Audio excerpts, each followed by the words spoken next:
Hello student, I am Rahul Sharma. Corona की वजह से मैं आप लोगों को ऑनलाइन क्लास दे रहा हूँ। Class 11th subject maths syllabus है आपका क्लास 11th का।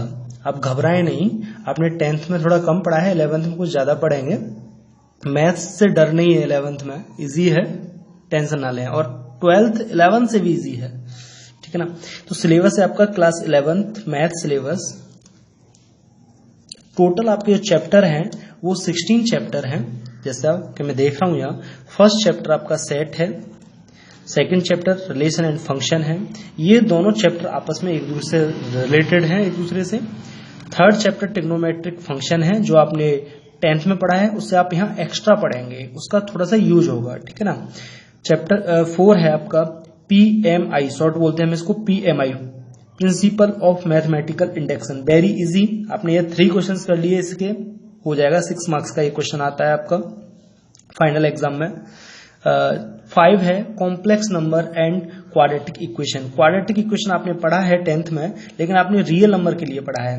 हम आपको 10th में बार बार बताते थे कि कॉम्प्लेक्स नंबर क्या होता है, इमेजनरी नंबर क्या होता है। तो ये हम यहाँ स्टडी करेंगे। क्वाड्रेटिक इक्वेशन आप यहाँ स्टडी जो करने वाले हैं वो एक इमेजनरी नंबर में भी स्टडी करेंगे। यहाँ जरूरी नहीं है कि रियल नंबर ही हो, ठीक है ना। लीनियर इनइक्वालिटी ये अपने आप में अलग चैप्टर है, बड़ा इजी है। जिस तरीके से आपने लीनियर इक्वेशन सॉल्व किए हैं उसी तरीके से है, बहुत इंटरेस्टिंग है, अच्छा है चैप्टर है। परमुटेशन एंड कॉम्बिनेशन ये आपके लिए अलग से है, ठीक है ना, एकदम डिफरेंट है ये। बाइनोमियल ये भी अलग है, बड़े इजी है चैप्टर।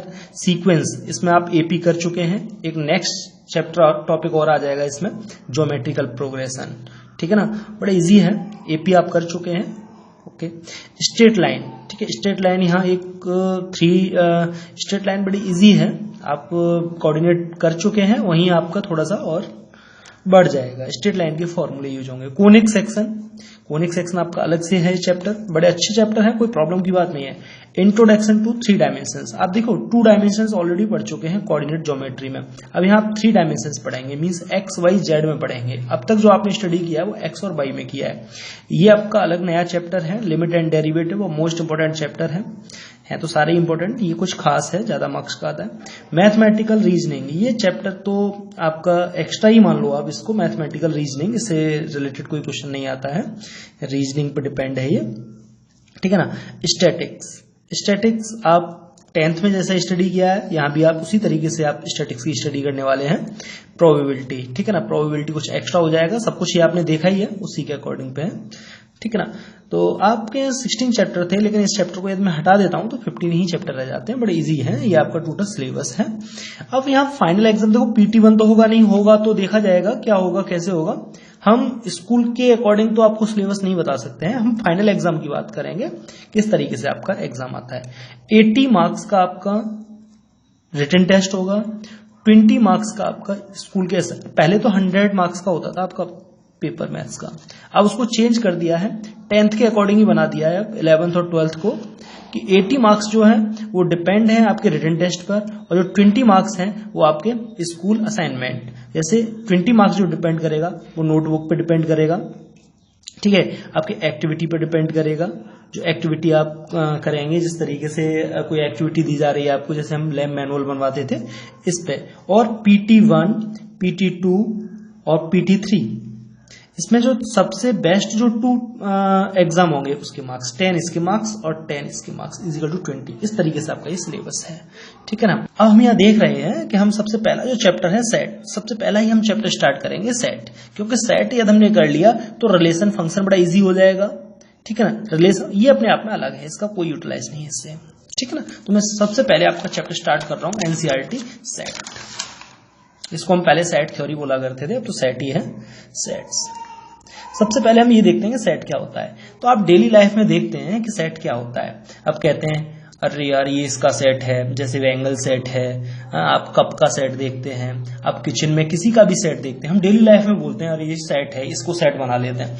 तो सेट का मतलब ये होता है, सेट हम जब बोलते हैं जब वो एक जैसी चीजें हों सारी, मीन्स सब तरीके से सब लोग ये कहें हाँ वास्तव में सेट है, ये नहीं कि कोई नेगेटिव जा रहा है। तो इसका डेफिनेशन है आपका सेट का, a well defined the collection of all, ठीक है ना।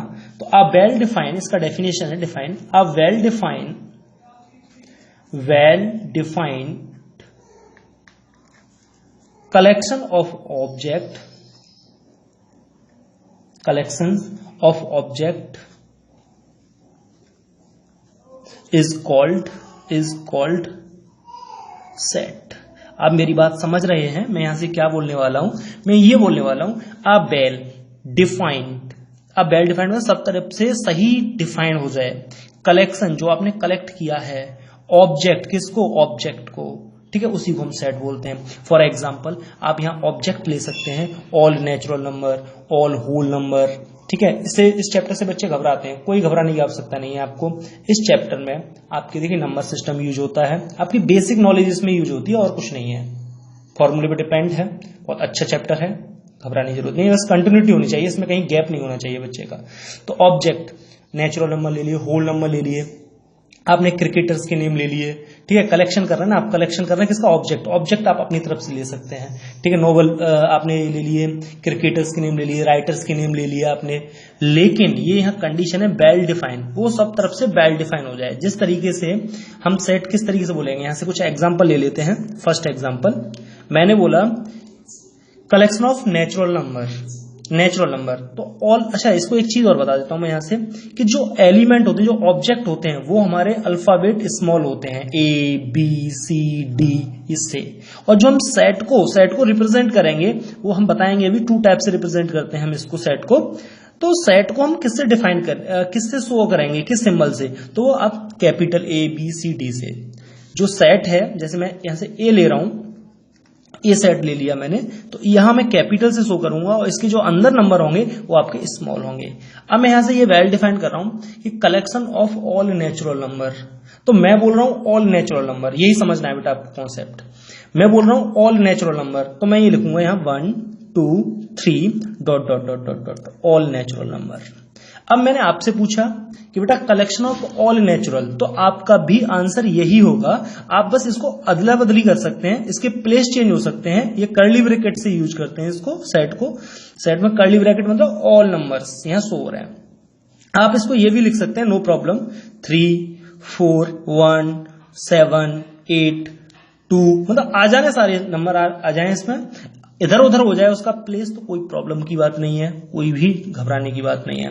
लेकिन आप किसी से भी पूछ लेना, किसी से भी, कोई इसके अंगिष्ट नहीं जाएगा, सबका आंसर एक ही आएगा कि 1 2 3 4 5 सब सारे के सारे नंबर। तो ये क्या है? आपका सेट है। अब मैं यहां से एक ऐसा एग्जांपल लेता हूं कि जो सेट ना हो। फॉर एग्जांपल मैंने ये सेट ले लिया कि five topper student in our class, हमारी क्लास के 5 टॉपर स्टूडेंट। तो मैंने बोला यहां कि टॉपर स्टूडेंट हमारी क्लास के 5। तो मैंने सोचा अपने दिमाग में कि टॉपर जो है, आप भी सोचोगे यही कि टॉपर का मतलब, मैंने ये नहीं बोला यहाँ कि एकेडमिक में टॉपर हो, मैंने यहाँ ये नहीं बोला कि वो गेम में टॉपर हो, वो किसी भी फील्ड में टॉपर हो सकता है। तो मैंने अपने व्याप पर तो एकेडमिक वाले टॉपर के नेम लिख दिए, किसी 4 के या 5 के, ठीक, 5 बोल रहे हैं तो 5 के। और किसी दूसरे बच्चे ने क्या किया, उसने गेम के टॉपर के वाले के नेम लिख दिए, तो दोनों का आंसर डिफरेंट आ गया। इसका मतलब ये वेल डिफाइन नहीं हुआ, तो ये सेट आपका नहीं है। आई होप समझ आ गया।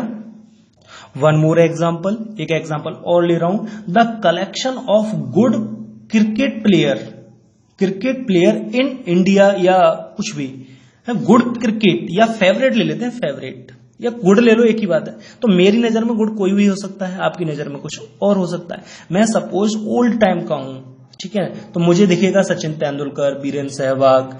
5 मुझे टॉप क्रिकेट या फेवरेट क्रिकेटर लेने हैं, तो वीरेंद्र सहवाग, सचिन तेंदुलकर, सौरभ गांगुली, इस तरीके से, ठीक है, विराट कोहली, ये धोनी, ये मैंने 5 ले लिए। लेकिन आज का जो नया बच्चा आता है वो क्या लेगा? रोहित शर्मा लेगा, और विराट कोहली लेगा, आपका शिखर धवन लेगा। तो यही आपके दोनों अलग अलग डायरेक्शन में चले गए, तो दोनों का आंसर सेम नहीं आ रहा है, इसीलिए ये सेट नहीं है। आई होप सेट समझ में आ गया आपकी कि सेट क्या होता है। अब सेट को हमने यहां से 2 टाइप से इसको हम लिख सकते हैं, 2 फॉर्म में लिख सकते हैं हम इसको।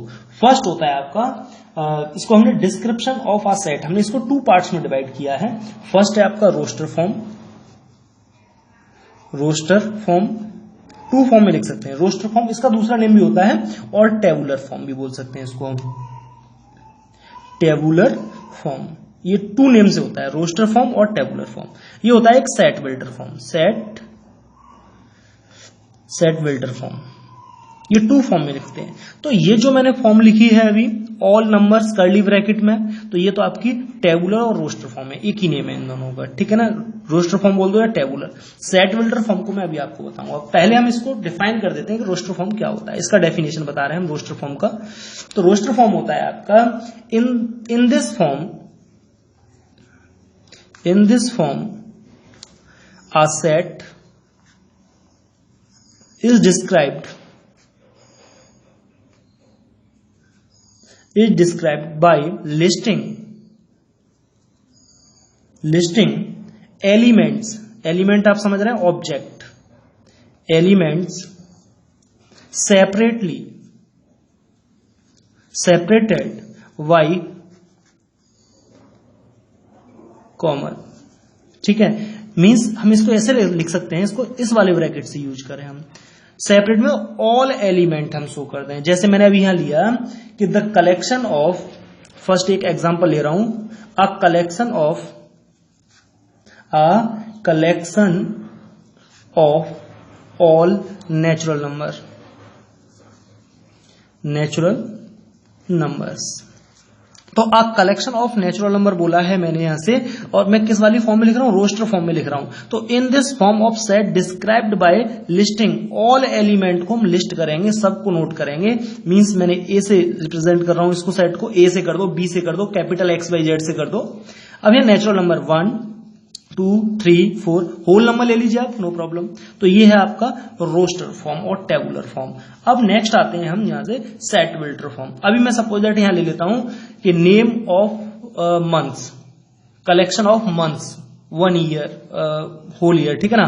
तो क्या आएगा, जनवरी, फरवरी, मार्च, अप्रैल, तो कॉमा लगा के सारे नेम्स लिख देंगे यहां पर, तो ये हो जाएगा आपका रोस्टर और टेबुलर फॉर्म। अब आता हूं मैं set builder form. Set builder form, set builder form क्या होता है? तो सेट विल्टर फॉर्म में आपको यहां से थोड़ा सा एक्सप्लेन कर दूं, फिर मैं उसको बताऊंगा मैं आपको क्या होता है सेट विल्टर। यहां तो हमने पूरा सेट के सारे एलिमेंट लिस्टिंग लिखेंगे, लेकिन यहां हम ओनली 1 लाइन में ही पूरा एक्सप्लेन कर देंगे। जैसे इसको हम इस तरीके से लिखते हैं, a is equal to x, ये जो बिंदियां 2 होती है इसको हम सच दैट बोलते हैं एक्स, ये ऑब्जेक्ट है आपके, x जो है क्या है, ये ऑब्जेक्ट है। अब x सच दैट x जो है वो यहां क्या रिप्रेजेंट कर रहा है, हमने क्या लिया है, नेचुरल नंबर लिया है। तो x is a natural number. बस ये जो फॉर्म है मैंने लिखा है यहां पर, यहां आप अपनी लैंग्वेज में लिखेंगे आप यहां पर। तो ये आपका सेट विल्टर फॉर्म है, इसको हम सेट विल्टर फॉर्म बोलते हैं, और इसको बोलते हैं हम टेबुलर फॉर्म या रोस्टर फॉर्म। सच दैट आप ऐसे भी लिख सकते हैं इसको, और आप इसको ऐसे भी लिख सकते हैं, एक्स, ये भी सच दैट का साइन है, ठीक है, oblique x is a natural number,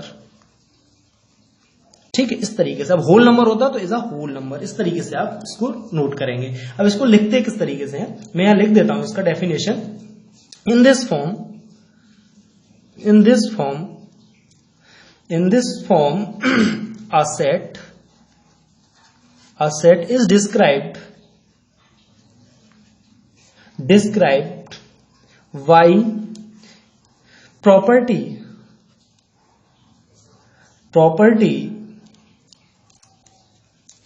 px, या कुछ भी बोल सकते हैं आप, property px of its elements x in such a case। आप वैसे यहां से समझ गए, ये तो मैं आपको डेफिनेशन लिखा रहा हूं, जिससे आप नोटबुक में लिख लो। In such a case the set is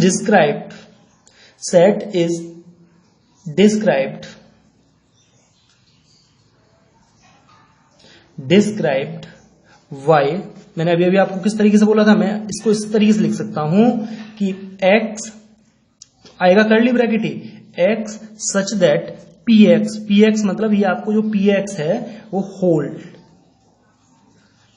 px hold मैंने लिखा है, जो होल्ड मतलब ये बता रहा है यहां पर कि जो x है वो यहां वो कैसा नंबर है। तो मैंने यहां बोल दिया ना, इसका example x is natural number, तो ये आपको ये बता रहा है कंडीशन। अब यहां आप ओब्लिक भी दे सकते हैं, मैं इस पे एग्जांपल भी ले चुका हूं। अभी मैं एक एग्जांपल और ले लेता हूं, जैसे कि a सेट है मेरे पास 1 2 3 ... 10, ठीक है। अब मुझे इसको, ये कौन सी फॉर्म में है, रोस्टर फॉर्म में है, ये रोस्टर फॉर्म में है। अब मुझे इसको सेट बिल्डर फॉर्म में चेंज करना है, सेट बिल्डर फॉर्म में चेंज करना है मुझे इसको, सेट बिल्डर फॉर्म में इसको चेंज करना है मुझे। तो चेंज करने के लिए मैं इसको लिखूंगा x इज इक्वल टू, ये फिक्स है, x such that x such that x क्या है यहां पर, x है आपका, x natural number, x is a natural number but less than 11। अब आप यहां ये देख रहे हैं कि 1 से लेकर मैंने 10 तक लिए हैं ओनली, तो क्या हो जाएगा, x is a natural number, all natural number है, but less than 11। I hope समझ में आ गया। एक साइन और यूज होगा इसमें, ये वाला ये ई टाइप का, तो इसका मतलब है आपका बिलोंग्स टू बोलते हैं इसको, बिलोंग्स टू। और एक ही होता है, इसको कट कर दें तो not belongs to, not use होगा, नॉट बिलोंग्स टू। ये कट हो रहा है नॉट बिलोंग्स टू, और ए बिलोंग हो रहा है तो बिलोंग्स टू। बिलोंग्स टू को आप जानते हैं बहुत अच्छे से। मैं यहां बोल सकता हूं कि ए सेट बिलोंग्स टू 2 या 2 बिलोंग्स टू ए सेट। समझ आ गया ना, बिलोंग्स टू मतलब ए सेट आपका बिलोंग कर रहा है किसको, 2 को बिलोंग कर रहा है, या 2 belongs to a set, no problem. आप समझ गए ना, 2 यहां पर है तो ये 2 क्या कर रहा है, इसको ए सेट को बिलोंग, मतलब ए सेट क्या कर रहा है 2 को, 2 ए सेट में है तो बिलोंग कर रहा है, 2 किसको बिलोंग कर रहा है, ए को, क्योंकि ए में आ रहा है तो बिलोंग का संबंध समझ में आ गया। आप एक्सरसाइज 1.1 बड़े इजीली कर लेंगे जिस तरीके से मैंने आपको एक्सप्लेन किया है। यदि कोई डाउट आती है तो फिर मैं आपको बताऊंगा। Thank you.